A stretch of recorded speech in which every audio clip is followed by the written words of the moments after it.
जरा हमारे द्वार पर संत आए हैं, कुछ उधार दे दो। उसने कहा बहुत उधार दे चुके, अब नहीं, कुछ गिरवी रखो।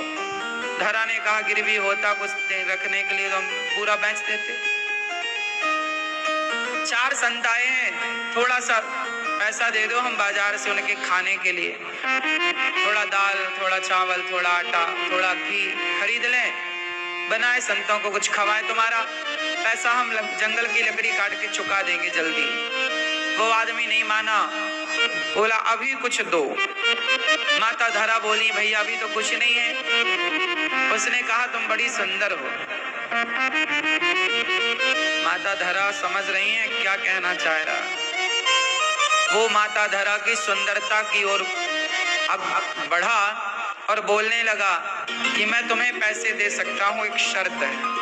क्या? तुम अपने स्तन हमें दे दो। माता धरा बोली तुम हमारे स्तन चाहते हो? हाँ हाँ, फिर तुम्हें पैसा हम बहुत सारा दे देंगे।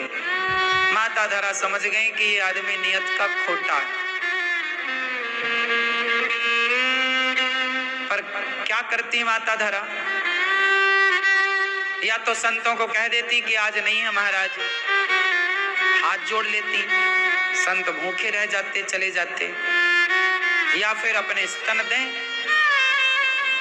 माता धरा ने कन्फर्म किया तुझे मेरे स्तन ही चाहिए? हाँ हाँ स्तन, ठीक। वो आदमी तो खुश हो गया, पैसे रख दिया, बोले ये लो। उसकी मानसिकता अलग थी, वो अलग भाव से कह रहा है, पर माता धरा ने उसे अलग भाव से लिया। इसमें चाकू पड़ी थी, चाकू उठाई और माता धरा ने अपने स्तनों को चाकू से काट करके उसकी हथेली में रख दिया। तुझे मेरे स्तन चाहिए? ये ले।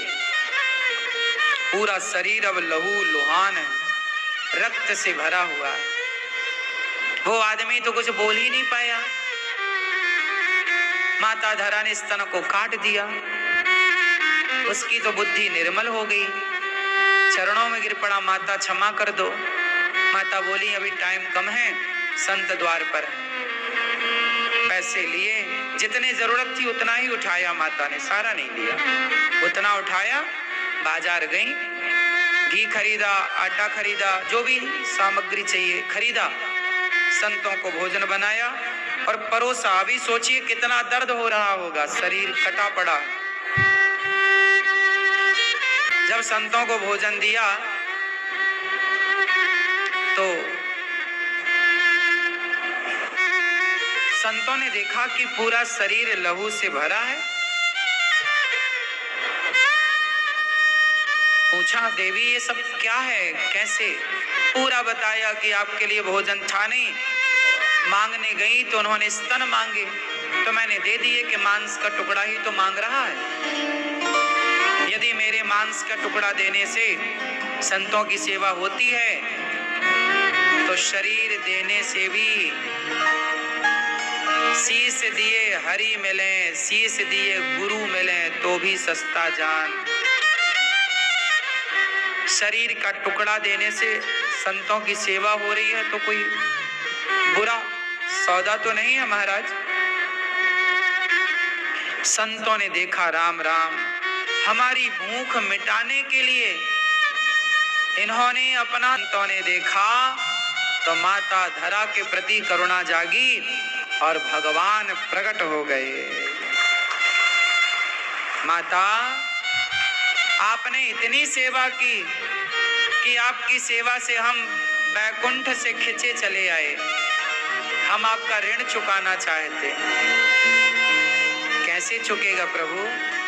आपने स्तनों का दान दिया है, अगले जन्म में हम बेटा बनेंगे आपके और आपका दूध पी करके इस जन्म का ऋण चुकाएंगे। इसलिए माता धरा यशोदा बनी और कृष्ण उनका बेटा बन करके दूध पी रहे, क्योंकि स्तनों को काट दिया था पिछले जन्म में। किसके लिए? सेवा के लिए। इसलिए दास अनिरुद्ध कहता है कि एक ही संकल्प, एक ही नारा, सेवा ही है धर्म हमारा। हम तो सेवा करना जानते हैं जो बन पड़ती। हमें पूरा विश्वास है कि सेवा ही ईश्वर तक पहुंचाएगी। जब तक जीवन है सेवा होती रहे और सेवा करते करते जाएं। माता यशोदा ने तो शरीर काट के दिया था। आज मैंने भी कई बार सोचा कि देखो सेवा तो करनी है, तो सेवा करने के लिए माता धरा ने भी अपने स्तनों को दिया काट करके, मतलब समर्पित तो करना ही पड़ेगा समाज के आगे कुछ।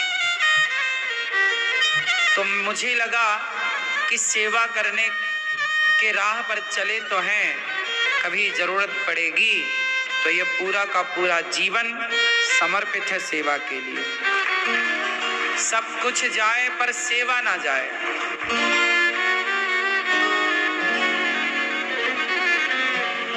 नाम इज्जत की मैं परवाह नहीं करता। लोग क्या कहेंगे, क्या सोचेंगे, मैं इसकी बिल्कुल परवाह नहीं करता। इसलिए मैं बिल्कुल परवाह नहीं करता कि लोग क्या कहेंगे, बस मैं करने पर विश्वास करता हूँ। आज कुछ संत आए, मैंने उन्हें दर्शन कराया वृद्ध माओं का, अन्य क्षेत्र का। वो संत अवाक रह गए, बोले महाराज हमने तो टीवी पे सुना था, हमारे मन में भी बड़ा संदेह था, हमें नहीं विश्वास था कि गौरी गोपाल में इतनी बड़ी सेवाएं चल रही हैं। 290 वृद्ध माताएं यहाँ रह रही हैं। हमें वो संत बोले कि हमें नहीं पता था कि यहाँ पर इतनी सेवाएं चल रही हैं। जब इन संतों को पता चला कि भगवान की कृपा से गौरी गोपाल में इतनी बड़ी सेवा चल रही है, इन्हें बड़ा आश्चर्य लगा। हम कहते हैं कि अपने कानों से सुनो मत, आंखें हैं और पांव हैं तो आओ और अपनी आंखों से गौरी गोपाल को देखो कि गौरी गोपाल आश्रम में कितनी सेवाएं चल रही हैं, किस तरह की सेवाएं चल रही हैं। आज पूरे भारत में इतनी सेवाएं एक साथ आपको कहीं ना मिलेंगी, एक साथ। और सेवा यहाँ किस तरह से हो रही है, लोग, मैं नहीं बोलता, एक सज्जन मेरे से बोले कि 5 स्टार होटल में जो व्यवस्थाएं देखने को मिलती हैं, बहुत अच्छी व्यवस्था है वृद्ध माओं की, अच्छी है